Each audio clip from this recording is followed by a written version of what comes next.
Okay, thank you for this. I would like to start with first to thank, just so to say thanks to APARC with the directorship for the opportunity for ADB to organize this plenary and this dialogue. And my name is Kee-Yung Nam. I'm an ADB staff. I'm a principal energy economist. And here, I would like to, actually, we have to apologize a little bit on the printed already program. That last moment that I was supposed to do the moderating, I was kind of kicked out from the panelist with the reason that I'm not in Stanford, I don't have that much of a capacity to be a panelist, rather I should do the moderating. That's why, we switched it. So and then also this is a joint plenary session between ADB, Asian Development Bank, and then APARC from Stanford. So for that, I would like to introduce our Stanford representative. So we have here Rie Hiraoka. She was a former director in the Central West and the social sector division before, and currently she is the professor at Kyoto University for Advanced Science and advisor for the Institute of Future Initiatives, as well as a consulting general manager at Sumitomo Mitsui Trust Bank. And then she is a visiting scholar at Shorenstein, APARC. And then we will have my boss, who just became the last moment as a panelist. He is the senior sector director of the energy in ADB. Due to the restructuring in ADB, now all energy sector in terms of the operation as well as the strategy, policy, everything is under one sector group, and he is the senior director. So if you have any questions related to ADB's energy, then should be addressed to him. And then we have any projects, just anything about what ADB does. And then we have here Secretary Sulakshana Jayawardena. He was, when we invited him for this forum, he was still Secretary of the Energy, Ministry of Power and Ministry of Energy. And then I think last week or 10 days back, so he became the Director General in the Ministry of Finance. So he will perfectly fit into the energy as well as the financing from the Ministry of Finance.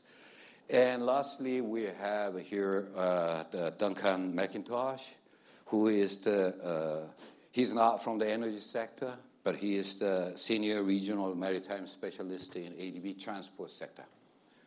So we have 4 panelists who will kind of discuss about how we can do in terms of this panel under the this title, Catalyzing Innovative Energy Infrastructure Financing in Asia and the Pacific.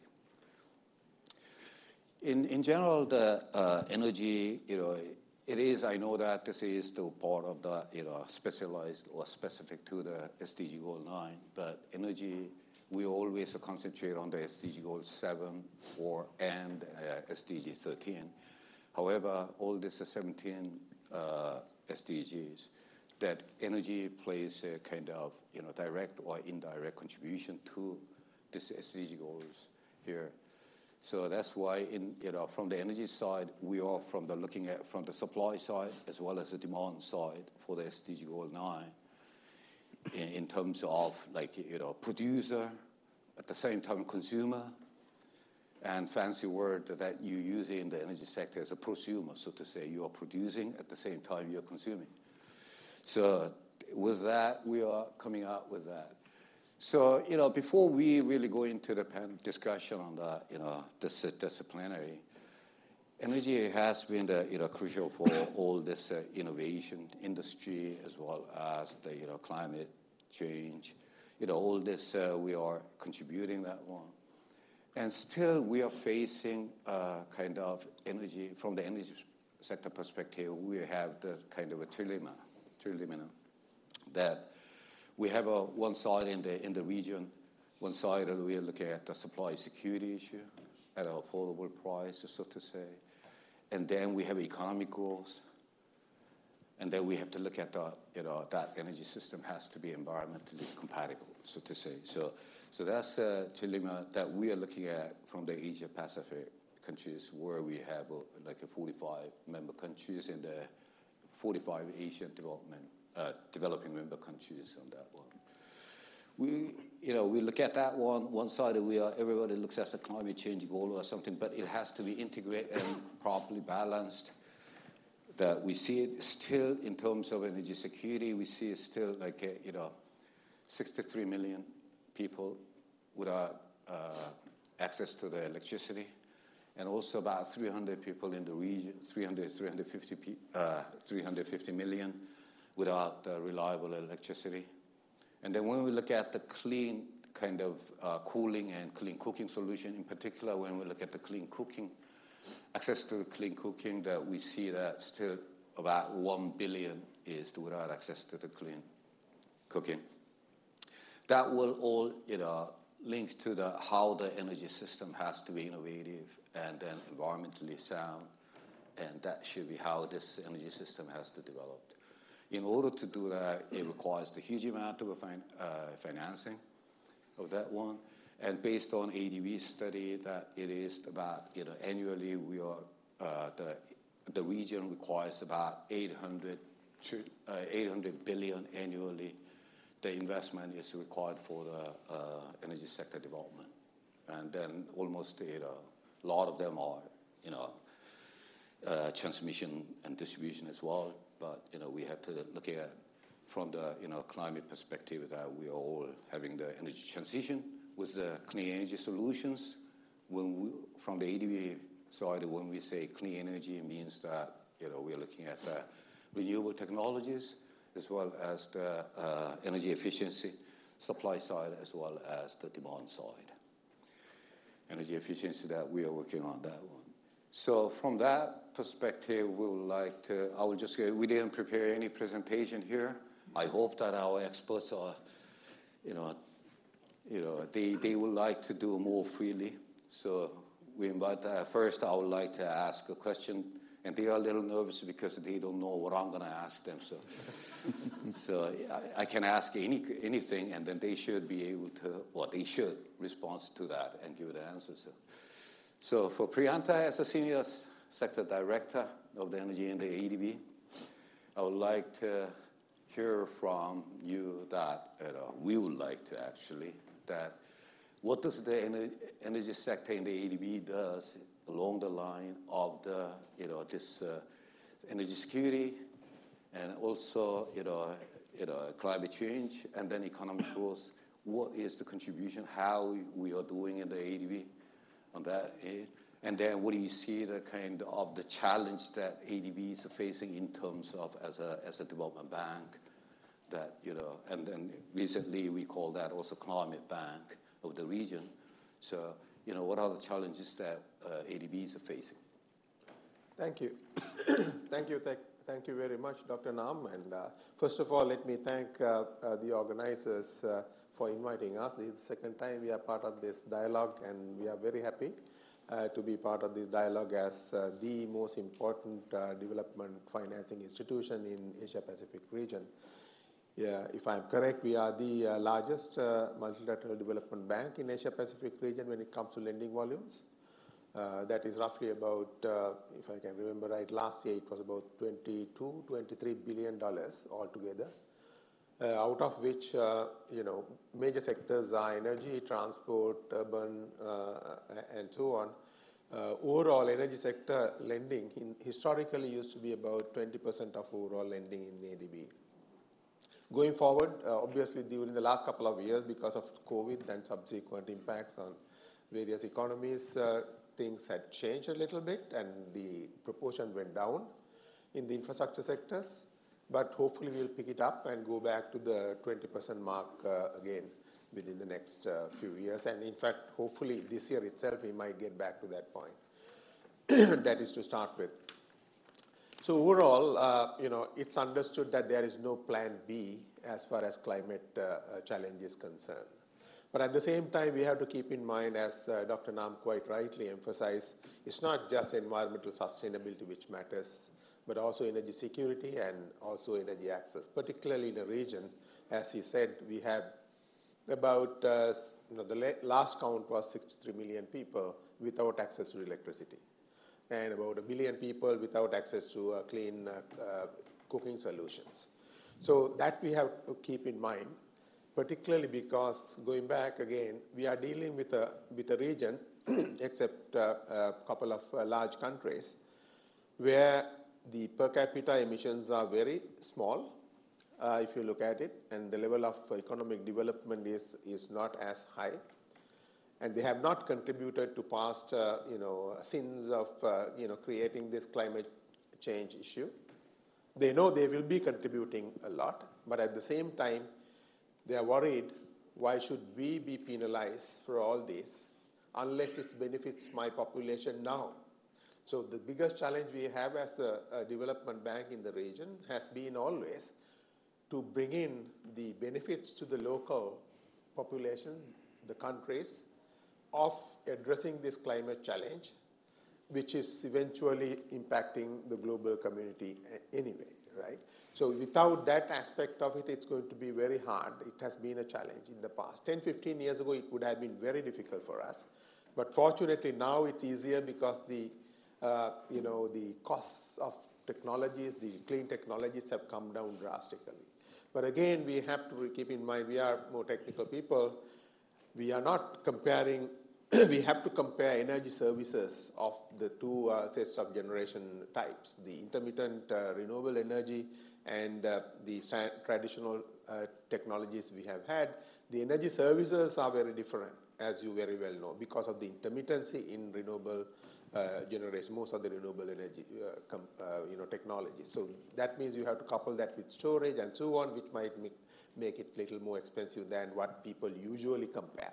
That's an issue, but we are happy that these technology costs have come down, and we can now go to these countries and explain to them, you better do this, because it's still locally also it's beneficial.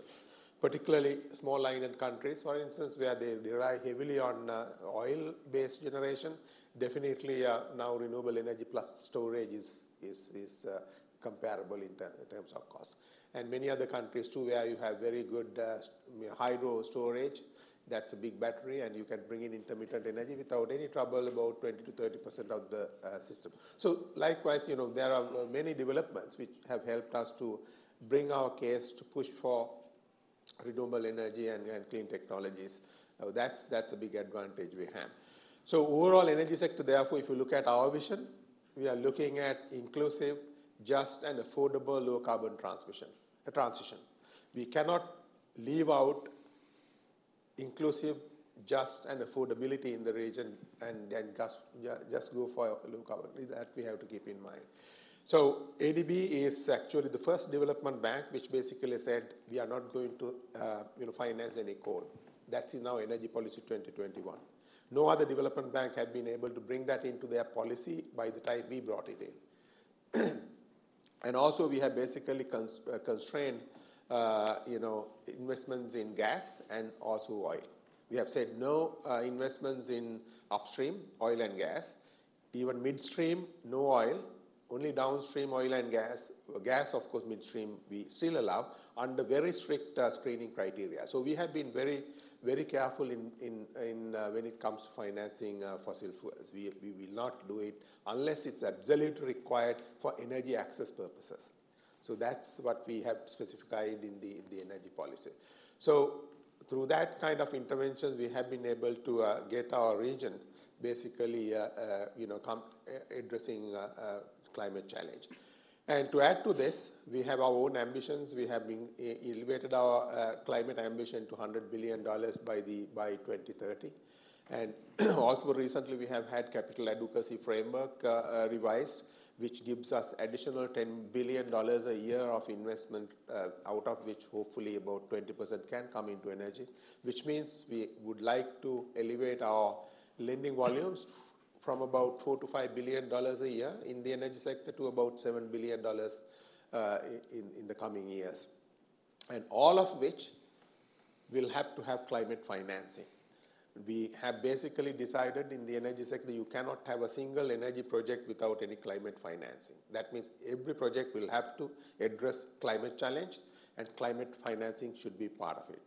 Every project will have to bring in gender elements, mainstream in the projects. We have to find a way to do it. It's not easy in an infrastructure sector, particularly if you're looking at transmission projects. But we have forced ourselves that we are going to do it.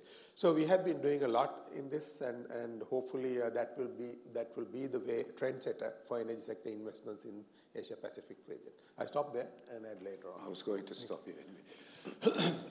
So because we have to have that, and then maybe second round for you. Yeah. So we are talking about. So we are going from the ADB side of that. I'm saying we because I'm a staff in the ADB.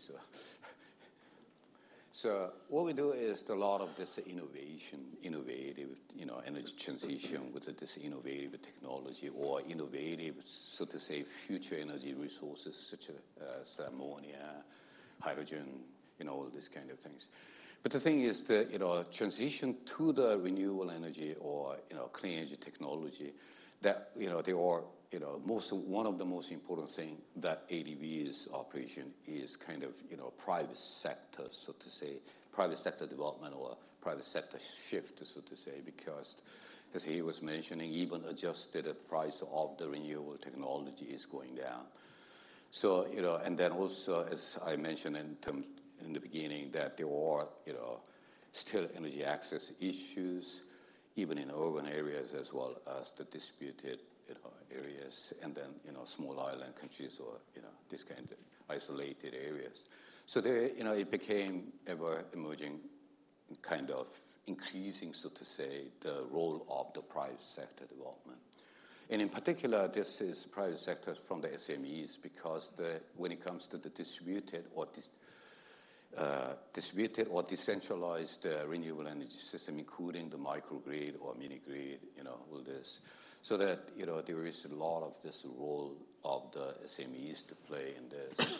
So I would like to hear from Rie, overall, the role of the SMEs and how that is to really linking into the energy sector of that one. And then if you have any kind of challenges that you think that, how the, for instance, Priyantha should provide a more contribution to the financing of the SMEs from the ADB side, then it would be. Okay, so can I invite you? Okay, yeah, thank you very much. I'm very happy to be here as part of, with my former ADB colleagues and also part of Stanford APARC. Thank you for also giving me this opportunity. Before I start on that SME, I just wanted to share and give a bit of human face to what access to energy means. I went back to my memory lane as a development practitioner. I was in a neonatal unit of one hospital in one of the country I was working with. And suddenly, the power cut came. In front of me was a newborn baby in incubator. No power. Baby was turning purple.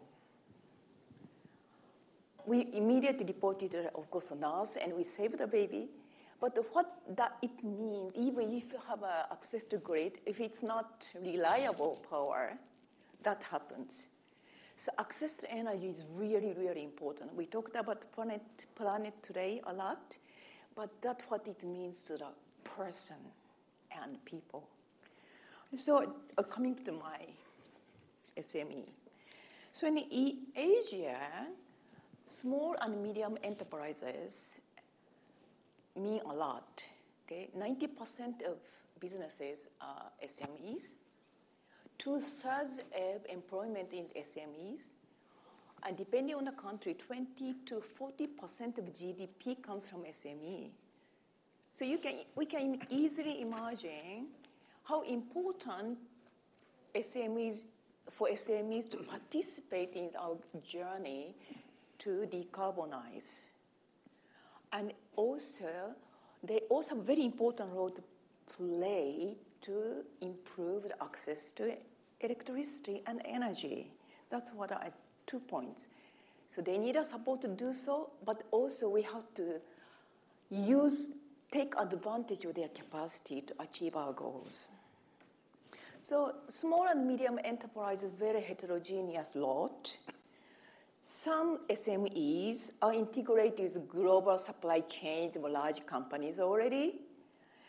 On the other hand, some SMEs may be in the informal sector. If we talk about micro enterprises, they can be even just farmers, right? So they need vary greatly. But having said that, commonly,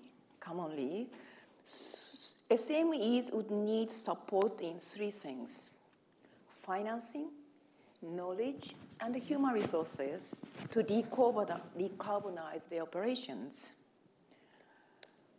The business case for investment in decarbonization, such as installing renewable energy equipment like solar panels, may not always be apparent to SMEs.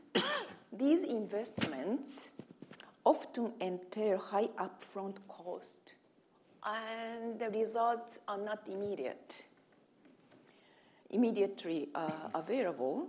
So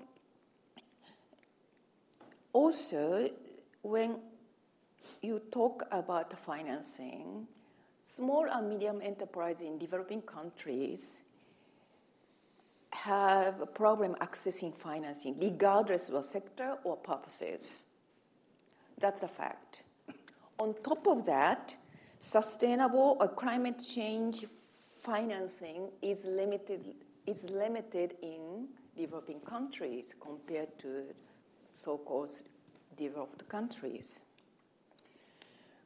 So small and medium enterprises in developing countries face higher hurdles to tap into the already limited climate financing. Secondly, many small and medium enterprises do not know how to decarbonize their operations. So they would need advisory and knowledge support together with financial support.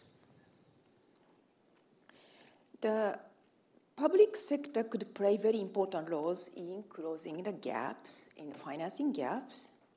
For example, the governments could reduce the cost of financing directly or indirectly. For example, they could provide subsidies, concessional financing, or adjusting the reporting requirements of SMEs. Sometimes the access to finance becomes even more difficult because the administrative task of applying it is very hard. Or government can give tax incentives if SMEs are already making profit and paying tax. That helps. And in all these, international finance institutions like ADB could also play a role in the public policies and dialogue, and also providing some affordable financing through the governments. So I just want to give one example on this combination of the financing and knowledge support from my own country, Japan.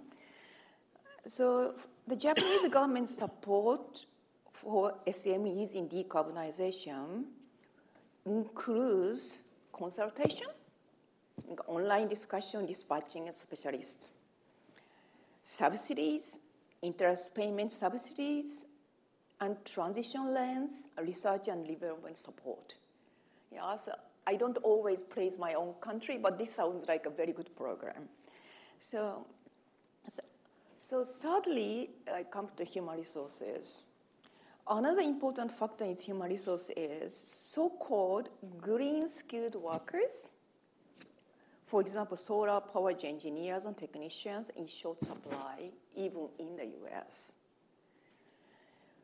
So you can imagine how scarce they are in developing Asia. So that's where also in developing Asia, the government has a very crucial role in skills development because they usually own the majority of vocational schools.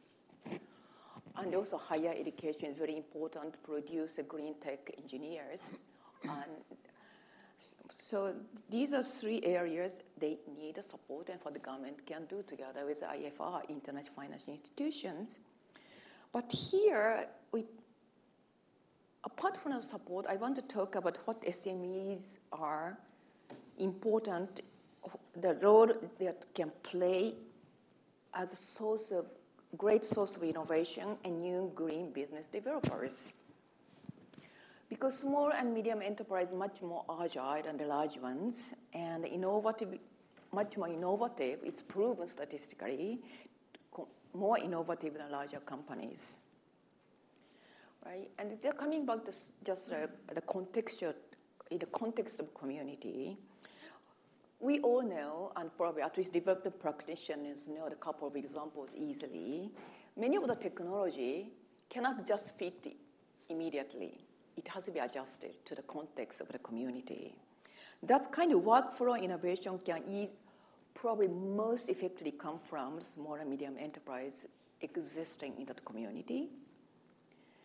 So they are a great source of contextualized solutions to the problems. Also, there is this great trend coming, and most of the improvement of access to electricity came from the access to the major grids. However, recent years, the access to the on-grid solutions and mini-grid solutions are on the rise. And some estimates said by 2030, nearly 500 million people could be connected to a mini-grid.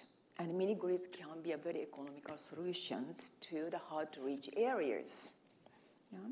That's where, so the entrance to the energy business becomes a little easier because upfront cost of mini-grids and off-grids are not like building major hydropower plant.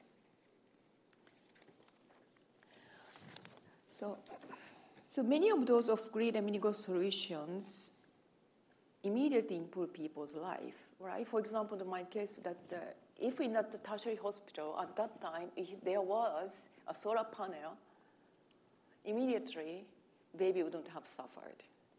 At that time, diesel was so expensive, the country was so poor, they couldn't afford the diesel-based generators, right? So I just want to give one example from the subcontinent. This is a great, one with a great example of innovation.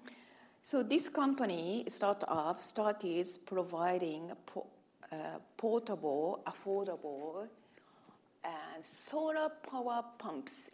So that would replace the diesel pumps. Diesel is expensive, but solar power is cheaper in operations. But if it's upfront cost, it's more expensive. But the company came up with a subscription model to lower the initial expense, right? So that is a great support to the farmers. And also, at the same time, it reduces the emissions because they don't no longer use diesel. So this kind of examples, you see there are plenty of these examples in the world. So very few could be scaled up, partly because of financing challenges, which I discussed a few minutes ago. But I think the SME is a great part of solution now, and I hope the ADB and the financial institution can support and encourage them to scale up. Thank you. Thank you, Rie, for the private sector perspective. Now, you have mentioned a couple of times that, given the example on the, how the energy or clean energy, renewable technology could be applied to the other sectors. This is the world we are looking at from the ADB side. We are always talking about one side, energy, kind of, innovative energy infrastructure, but actually without looking at the demand side or even to a certain extent, supply mechanism should be there. Otherwise, it cannot be really, make it in the, correctly design, so to say, innovative energy infrastructure itself, right? So just like what you're mentioning about the solar pump replacing the diesel pump for the irrigation, or even you're introducing electricity storage, cooling storage for the perishable vegetables and these kind of things, to where the consumers can, or from the economic activity, they can increase their, so to say, productivity as well as their income. On this other side, I mean, energy can use it for the urban sector, even water, storage water, and then, but most important thing there is that, we call that, so to say, energy water nexus, or energy with a different field. So it should be balanced and integrated. But one of the most important things from the energy sector is that also how closely the energy and transport nexus, so to say, because a lot of, we are focusing on now, this is kind of a new emerging area that we're looking at. If you want to really promote the renewable energy, then you have to look at the critical minerals, which can, without that, you cannot produce, so to say, the renewable energy, in particular solar, lithium ion, nickel for the transmission lines, and those kind of things, the copper, all these kind of things. So we're looking at that. But all this is the link. Actually, it is easy to say that this is a new energy resources, or this is the new area that we have to do it. However, without the proper transport infrastructure, because they are all transported from this one point to the other, and then also that's why there has to be a certain level of the transport sector development here in terms of road, railway, and all the things. But one of the area that we are looking at is the kind of a maritime aspects on the green port, so to say. That's where they're going to have that one. In particular, when it comes to the, it is easy to say offshore wind, but the thing is that when you look at the offshore wind, when you do the pre-feasibility of site studies, that there is offshore wind potential. However, there is no way that you can really bring all the equipment down to the offshore. So, that's why we are focusing very much on that one and on the port side. And I would like to get the view from our maritime expert, specialist in the ADB, how you see that from the, decarbonization of energy and innovative energy system or infrastructure, how it is in line with the maritime, in particular, green port. Please. Thank you. Okay. Thank you very much, Dr. Nam.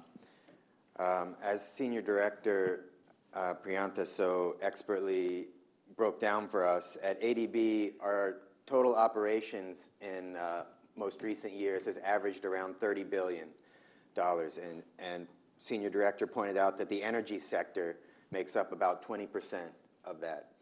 But that's not the largest sector. At ADB, on any given year, the largest sector is transport, making up about a third, or $10 billion of total operations.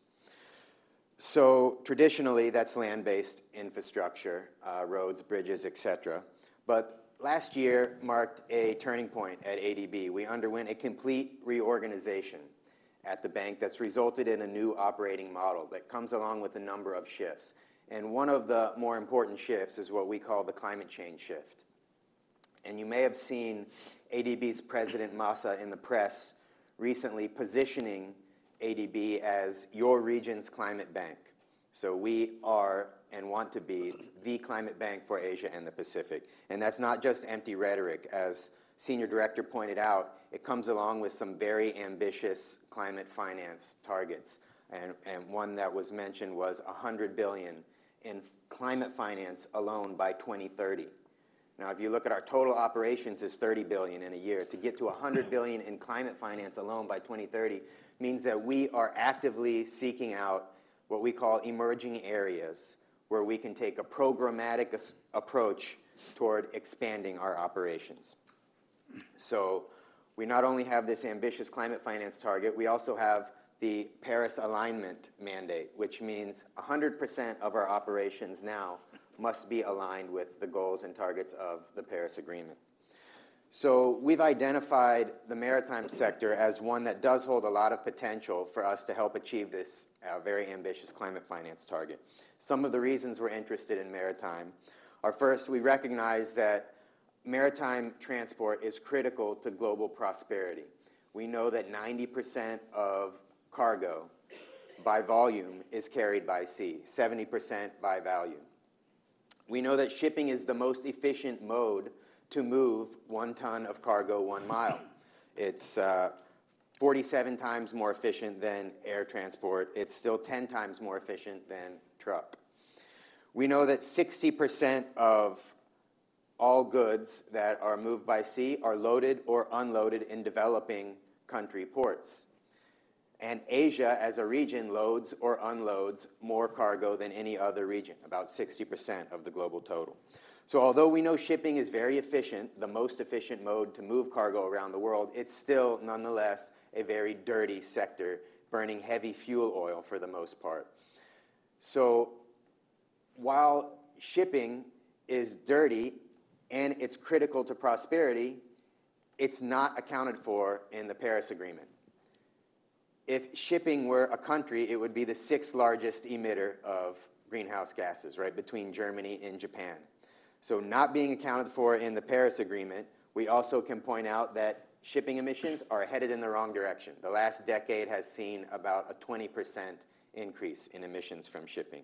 So the UN body that's tasked with regulating global shipping, the IMO, just last year revised its greenhouse gas strategy. So the countries at the IMO agreed to target net zero by 2050, which now brings it more in line with the Paris Agreement. So we estimate $1.9 trillion will be needed to reach that target of net zero shipping by 2050. 87% of that, we estimate, will be land-based infrastructure, energy infrastructure, such as fuel production facilities. So this is an upfront expense, as Rie pointed out, upfront expense that's not traditionally supported by maritime financing facilities. So we need to accelerate the pathways for zero-carbon bunker fuels to enable the industry to make confident long-term investments. Along with that financing challenge, we see some opportunities for our client countries. We recognize that the future fuels, the zero-carbon fuels, whether it's hydrogen, ammonia, or methanol, they are all at a minimum 2.5 times less energy dense than fossil fuels. This means that ships will require more frequent bunkering stops. That means there's an opportunity for new bunkering hubs to be developed in some of our developing member countries that could yield large economic benefits. We also know, as the last panel pointed out, resilient infrastructure is key, and we need to increase the resilience of port infrastructure, which is uniquely exposed to sea level rise, storm surge, and unable to move inland because of the business of moving cargo from the sea level to the land. We also recognize that investing in resilient infrastructure can yield a 4-to-1 return on that investment.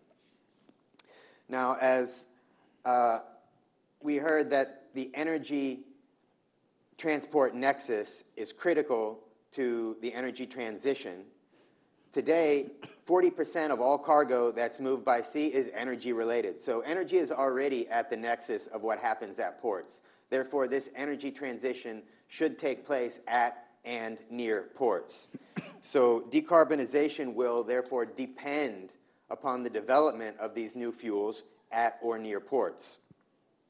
Ports can become first movers in this respect by supporting green corridors or those pathways for sustainable transport from one port to another port using zero carbon fuels.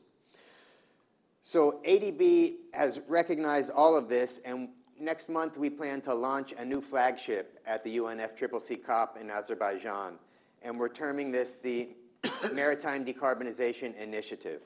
And with this, we plan to take a programmatic approach to expanding our operations to support our client countries to decarbonize their maritime sector and support global shipping to decarbonize and transition. So we want to take a programmatic approach that ensures a just transition with financial and technical support to vulnerable shipping-reliant countries, such as small island developing states, those that are going to be most affected by the increased energy cost and the increased shipping costs that comes along with this transition. We want to fast-track the implementation of electrification of port equipment and smart and digital solutions at ports that increase efficiency and therefore reduce greenhouse gas emissions at the ports. We want to build partnerships with the private sector and industry stakeholders to foster knowledge sharing and academia, such as events like this. We want to ensure the workforce is adequately trained to handle these new fuels and handle the electrification of vessels. And then finally, we want to tackle that financing gap with a proposed new multi-donor fund at ADB. And this is working its way through approvals internally, but we hope to announce this early next year. And this would be a new Green Ports and Maritime Decarbonization Fund. So last year, we assessed the financing landscape in our region for these types of investments and identified a large gap in the type of blended finance that this sector tells us is needed. So we anticipate that a new fund in this space could be a pioneer. No funds exist in the Asia-Pacific region that are targeting maritime, decarbonization, and green port investments. So we think this would really supplement the type of sovereign lending that ADB does, providing blended finance solutions that could add concessionality to non-sovereign parts of the port economic ecosystem. And where we envision this could intervene would be at the upstream level with governance interventions, like helping our client countries develop green port policies. At the midstream level, this would be the technical assistance where we work on feasibility studies. And then at the downstream, we start to put infrastructure on the ground, such as building those future fuel bunkering facilities at our client country ports. Thank you very much. Thank you, Duncan, for the for the financing part. I was going to ask at the later stage, but you already talked, so you don't get any question from me anymore. But you have to summarize it later.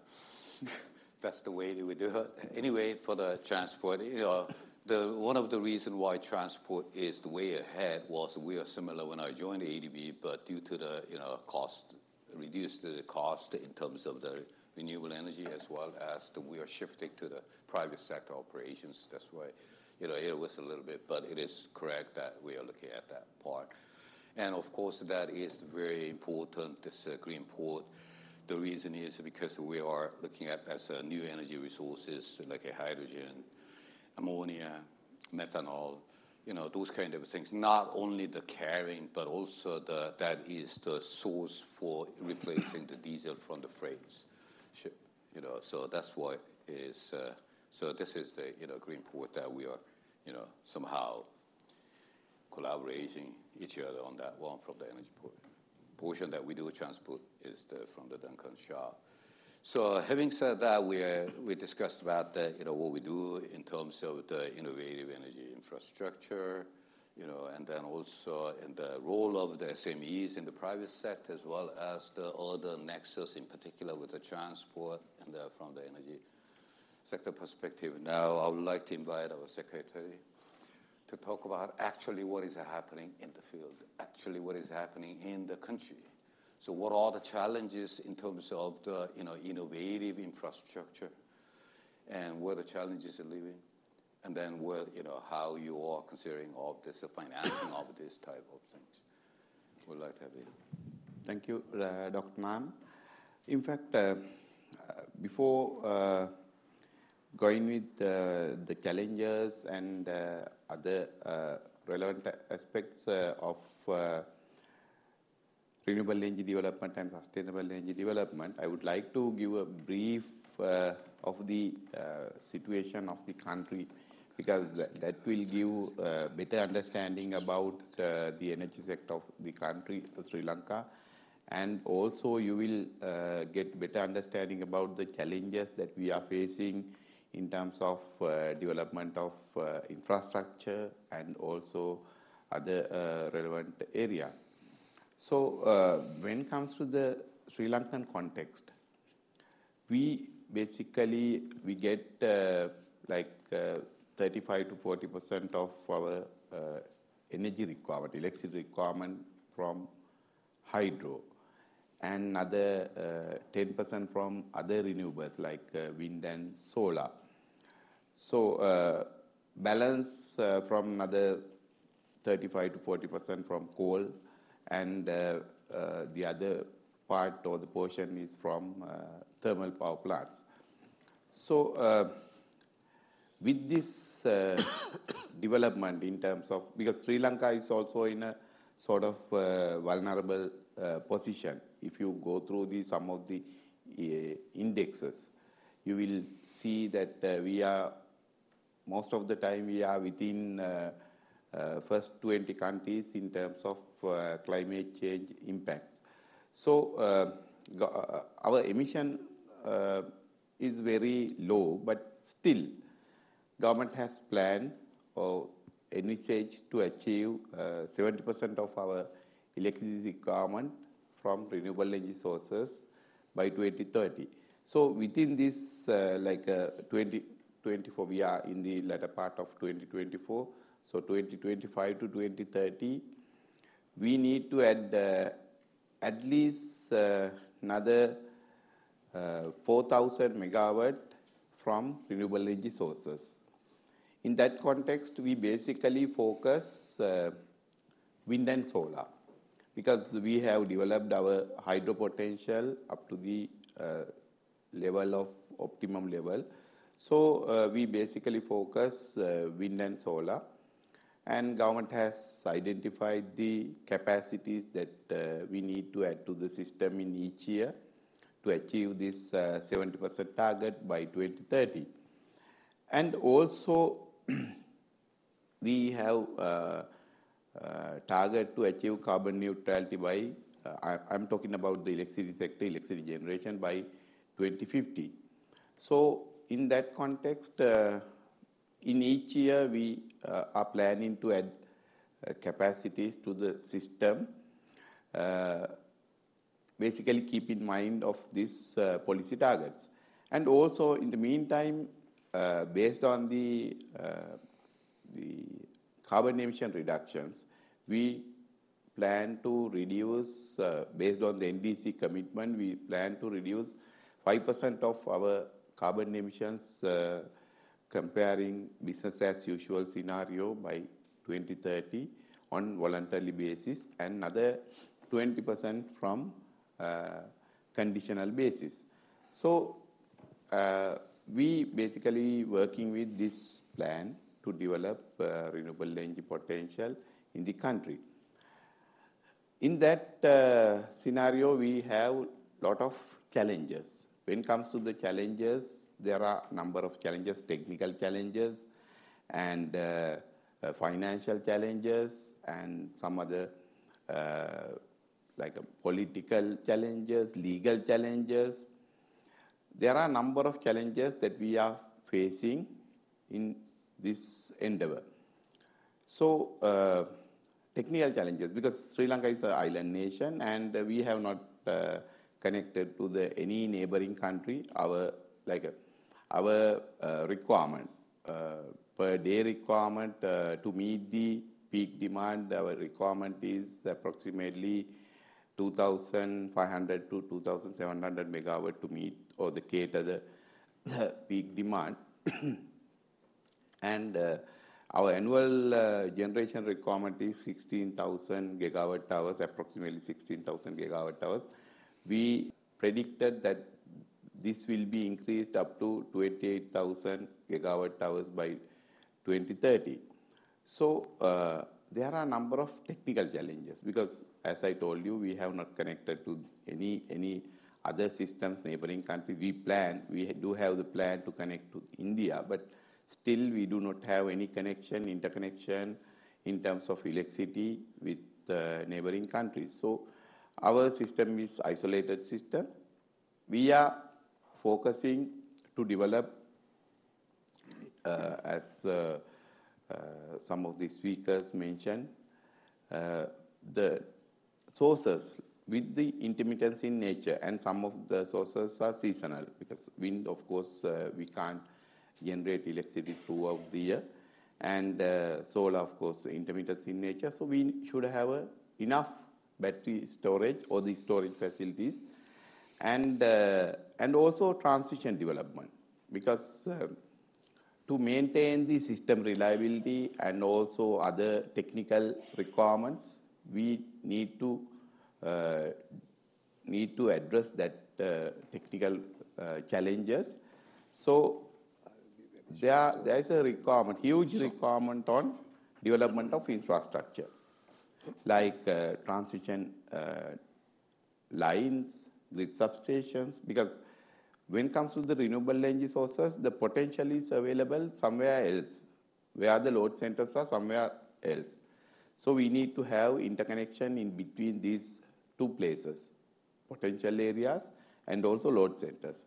So huge investment requirement is there. That is a huge challenge in terms of country, because the government strategy is to develop this necessary infrastructure, including generation facilities, with the private sector investments.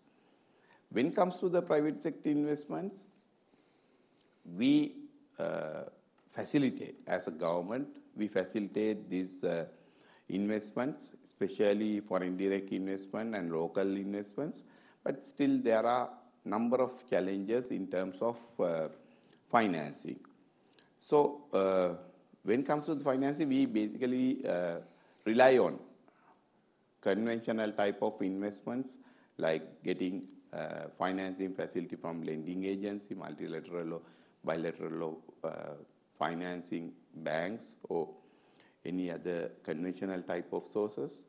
But with this investment requirement, because to meet this target, the requirement of financing, the investment requirement is approximately $8 to $9 billion within this period. So it is huge investment that we are, relatively huge investment, because some of the countries you have maybe more than that of investment requirement, but country like Sri Lanka, it's a huge investment, and also government is not in a position to put public financing in these areas. So we need to have a private financing, and also we are focusing to have like rather than the conventional type of investments, new instruments like getting like investment through green bonding, like cloud financing, and also getting investment from non-banking financial institutes like insurance and then pension funds. There are a number of sources. So we need to explore the possibility to get these financing requirement or meet the requirement on infrastructure development. Likewise, financing itself is a challenging task, because there are certain risks incurred with these investments, because when it comes to the investment, private sector and also the lending agencies like banks, they basically study the power purchase agreements, whether those are bankable, adequately cover the required provisions.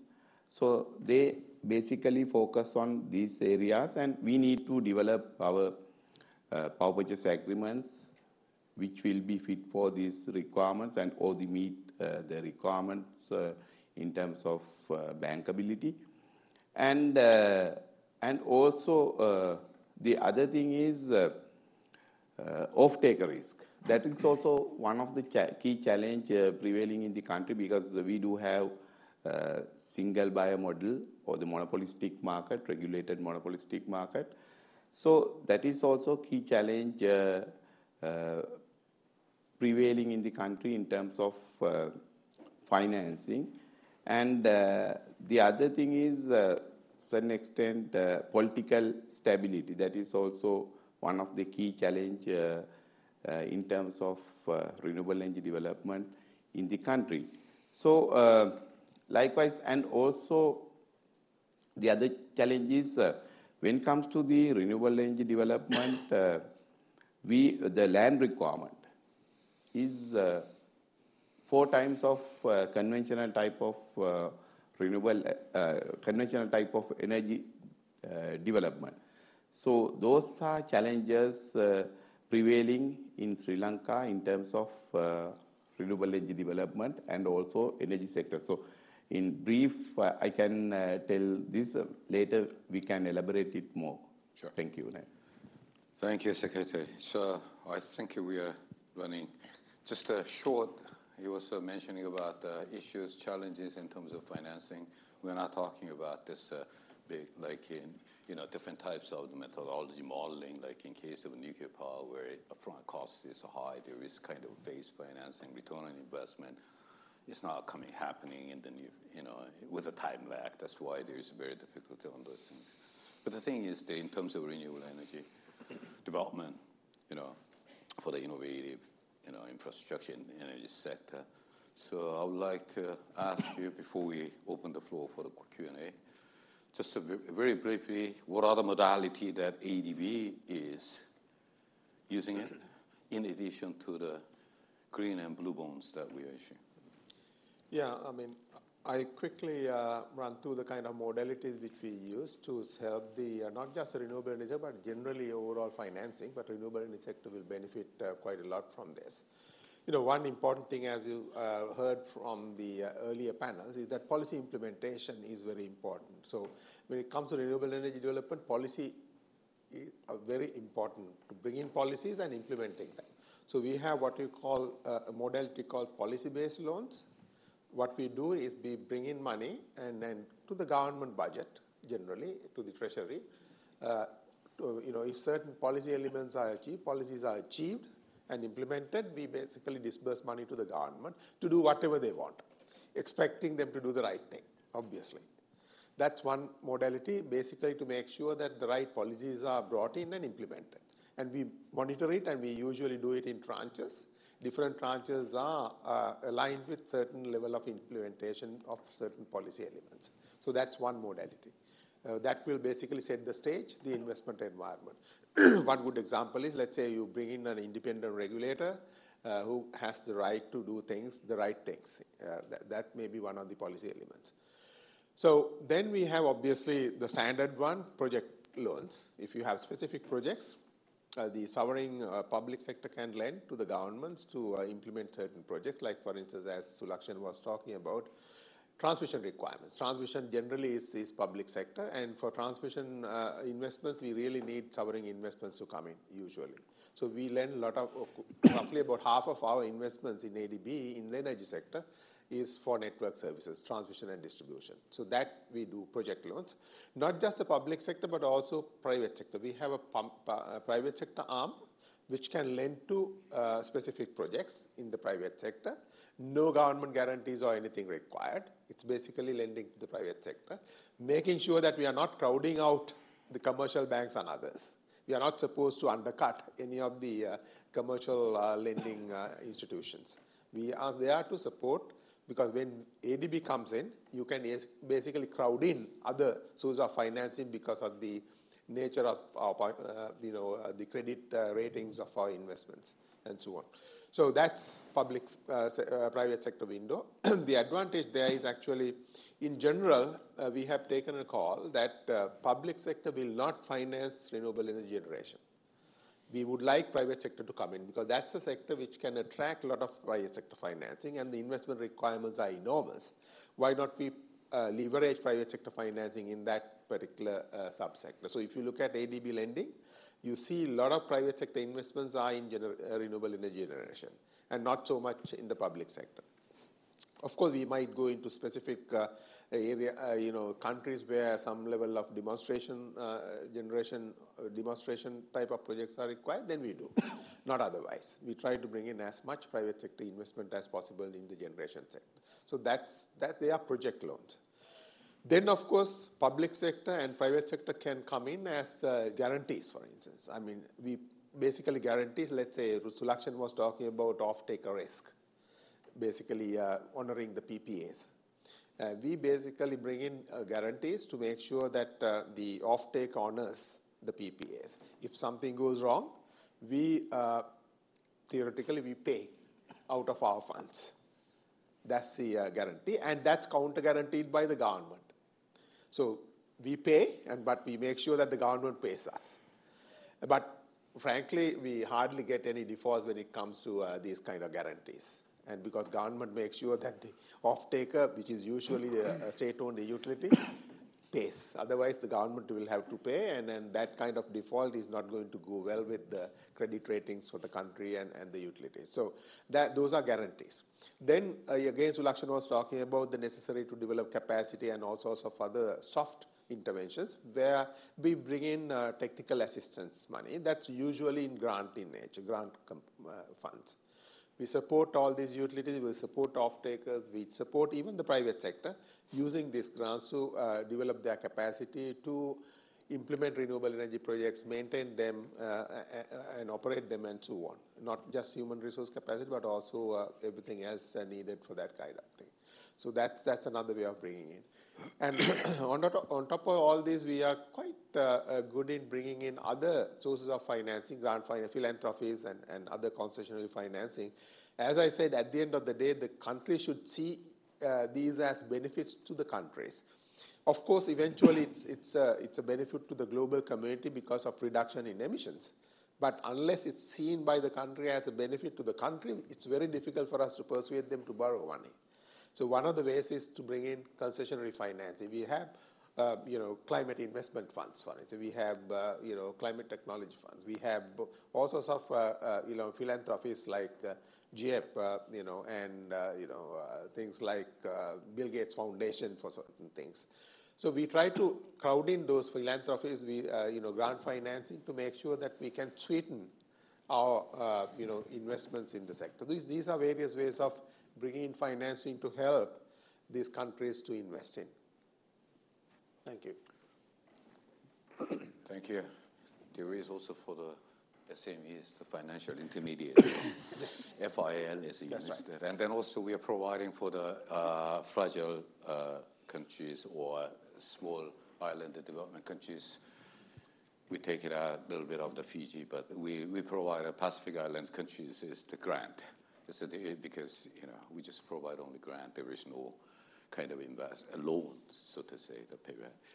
So and then also we are working on some of this at the moment because as you see that in Asia Pacific region that we have a very little, only a couple of countries that they do have a so to say carbon price or a carbon market established. So ADB is working on this from the energy sector. So we are reviewing very much on that one is to establish the carbon market in Asia and the Pacific, and once it is, a market should be established, but first the carbon price has to be established now, We're not using like a CDM price, it's going down to like a $3.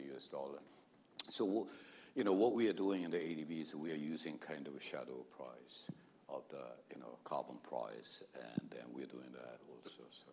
So that we do, and then to the grant and technical assistance, we have the energy sector is we having the kind of clean energy CFPF, Clean Energy Financing Partnership Facility. So to say it is we have 5 trust funds that we are administrating, and then in addition to the ADB's regular budget, regular fund that we are also providing to supporting the ADB to be able to operate, more on the renewable or innovative technologies that we do.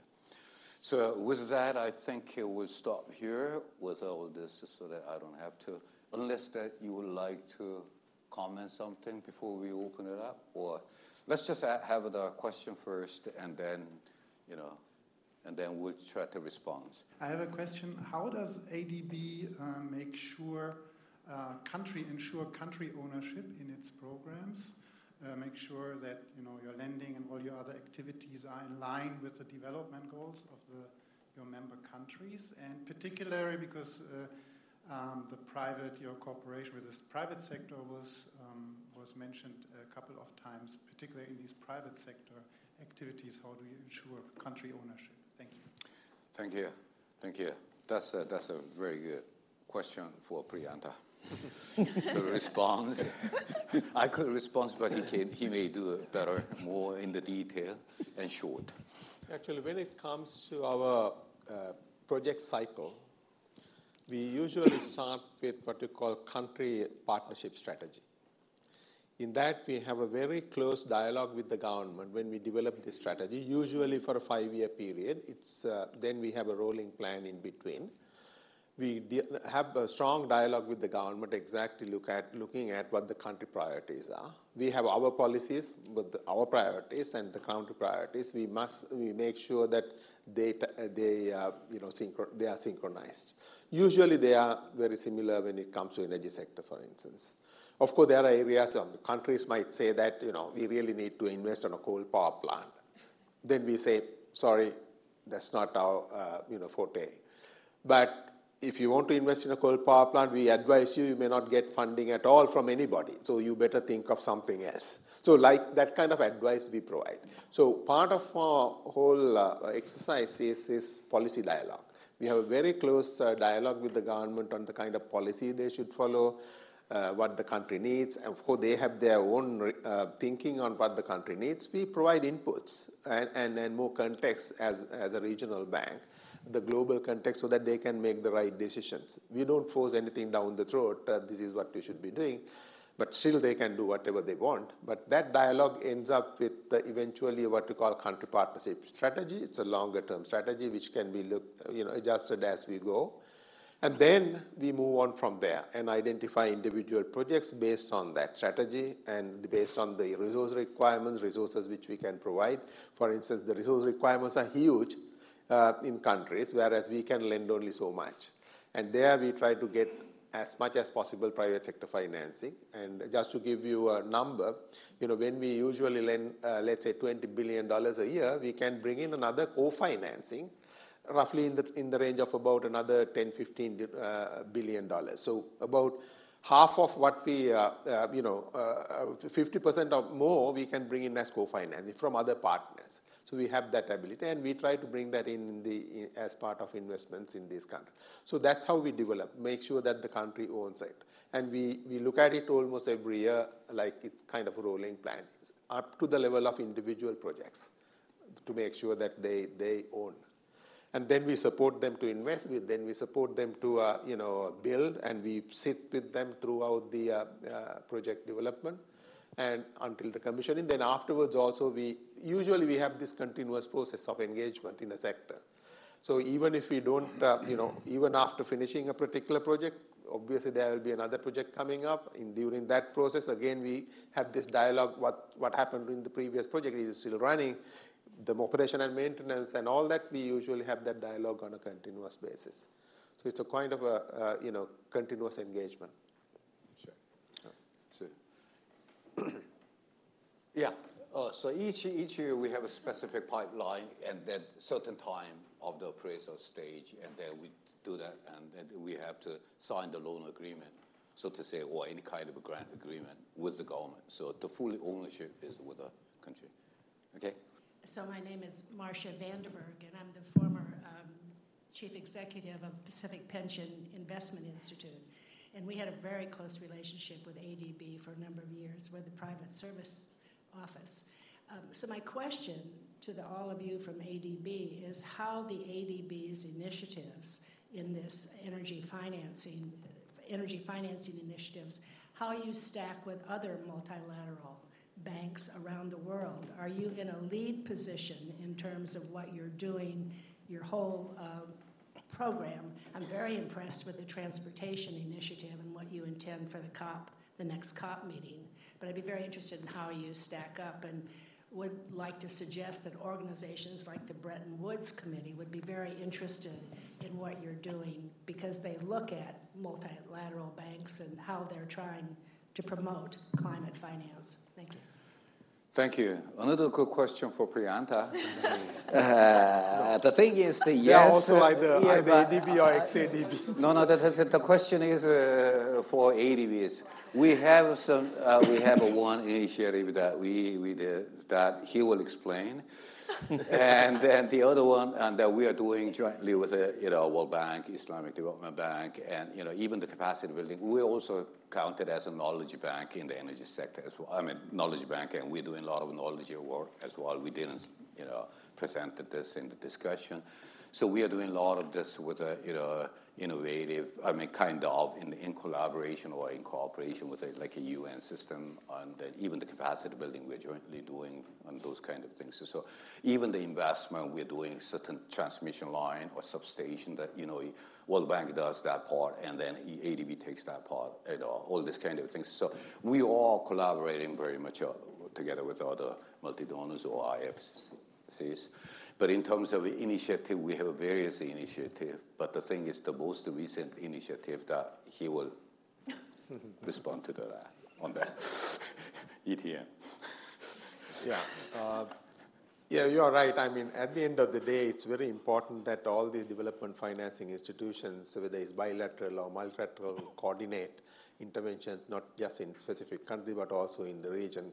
We work very closely with them. In fact, if you look at our documentation, one of the important paragraphs we have in the report and recommendation of the President to the board when it comes to approval of the loans is development financing cooperation with our other development partners. It's very, very well, it's an important, it used to be even a different link document. I don't know whether it is the case now, but you have to have specific, show you specific arrangements, how you collaborate, not just in this particular project, but in the sector in general. So one of the best examples is that recently, we are even now recently looking at how to work with the World Bank, for instance, so collaboratively that when it comes to, let's say, a particular project, we have some of the biggest projects being looked at, may be controversial in certain sense. For instance, some of the large hydropower projects in some countries, we are collaborating with the World Bank and using the same systems and then reciprocity in the sense that our safeguard systems will be used by them, their systems will be used by us, and so that we don't duplicate these systems in our exercise, because all these cost money at the end of the day. So to that level, we have even come to agreements. For instance, in Central and West Asia, we have a large hydropower project. I'm sure you may recall what it is. And then South Asia, we have 2 large hydropower projects we are looking at 3 actually at the moment, 2 in Nepal and 1 in Tajikistan. And we are collaborating very closely. So that's one of the most important things we have to have when we go to the board, because the first question they will ask, where is your collaboration? What have you done? So we make sure that happens at our level. Yeah. The Senior Director expertly pointed out where we collaborate with others, but there are a couple things that come to mind to address your question that set ADB apart, and there are 2 that I may touch on. One is we're the only multilateral development bank, MDB, that has regional cooperation and integration as an operational priority and has been since our inception. So this is something that we do very well.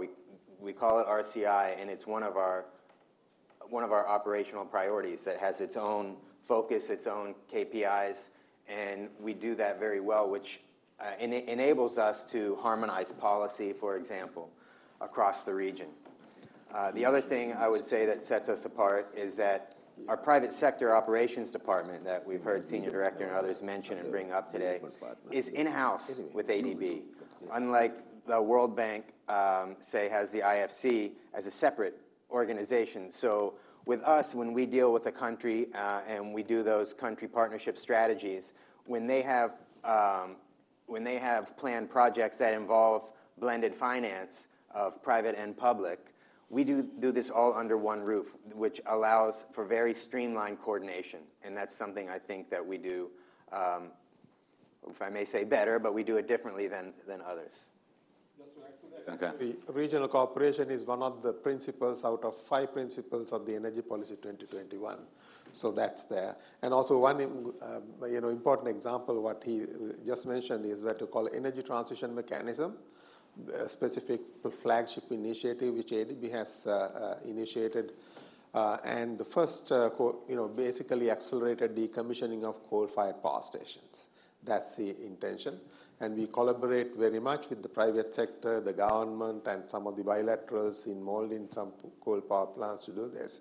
And in fact, the first one, hopefully we'll be able to wrap it up before COP29 to announce it, the first ever such decommissioning in Indonesia. But we are waiting. We have to, obviously, being the first, a lot of barriers to overcome. Hopefully we'll do that.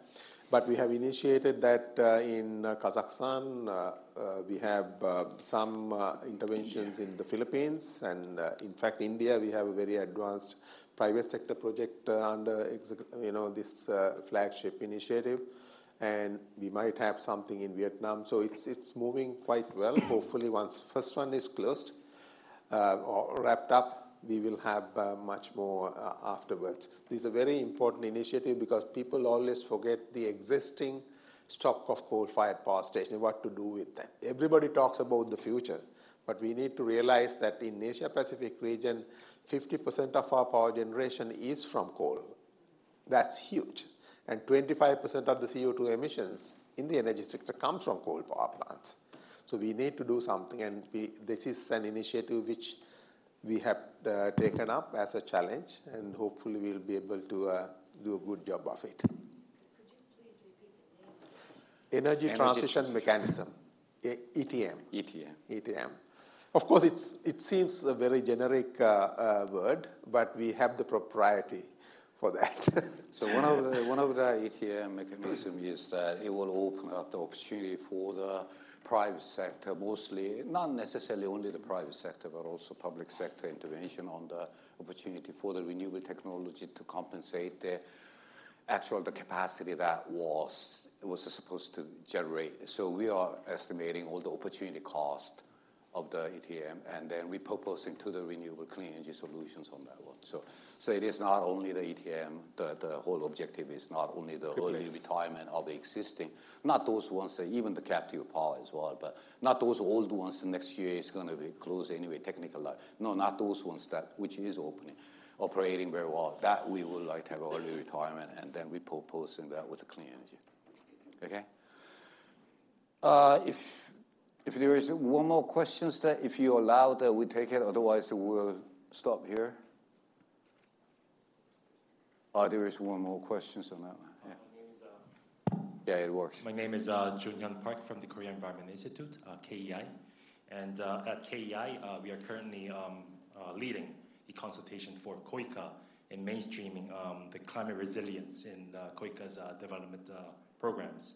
And I believe this is along the same line to what ADB panelists were mentioning, and how ADB is making its efforts to mainstream climate into the energy and maritime projects. And my question is, from ADB's approach in mainstreaming these climate across various sectors, what insights can you offer to KEI and to also KOICA to ensure that the development programs systematically incorporate climate risks and the mitigation adaptation measures?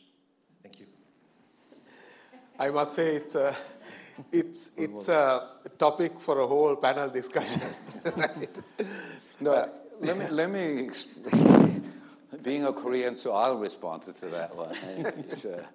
It's a similar, it's not only the KOICA, JICA is doing, and that we are closely collaborating when we go to like in Vietnam or even some other countries in the DMCs, that we always check it with the KOICA or JICA to see what they do down there. So we get we do the information exchange as well. In case of a Philippine, where the ADB is headquarters is in Manila, so I think about 2 times a year that KOICA with the Korean government and the embassy, that they are organizing kind of a forum workshop on the all this kind of climate change issues. So when it comes to the energy, that we are also attending there and provide a presentation there, also discussion on that one. There is, in terms of the actual implementation of projects, is that we do it in collaboration of certain things. But the thing is that we have our own internal procedure. So if KOICA does something, and then we can share the kind of knowledge exchange or something, or KOICA, or like a KEA, Korea Energy Agency, those institutions, they are pretty much involved in also the pilot testing under our technical assistance program on that one. So we are doing quite often, let's say, at the moment, we are not doing anything with the KOICA, but the thing is that there was in previous years that we were jointly also doing the ADB together with the KOICA on the side as well. So if it is a mainstreaming, that's a little different. Let me put it that way. Obviously, when we work with bilateral agencies, obviously we exchange our experiences and learnings. And as he said, we usually have with some of the development financing institutions an annual exchange of ideas, and we have annual meetings with these institutions. And for instance, with the World Bank, we had regional-based meetings to see what we can do together and so on. So in those meetings, we usually exchange our experiences and how to replicate that in your projects, in our projects, and so on. So that's the way we usually learn from each other. And of course, we can go into the details at another point, I suppose. Yeah. Okay. Any further question? If not, I think we're about 6 minutes over. I thought we were going to stop at half an hour before, but it took us 6 minutes over. So I think I will stop here, and thank you very much for the panelists for your nice view and discussion. Thank you.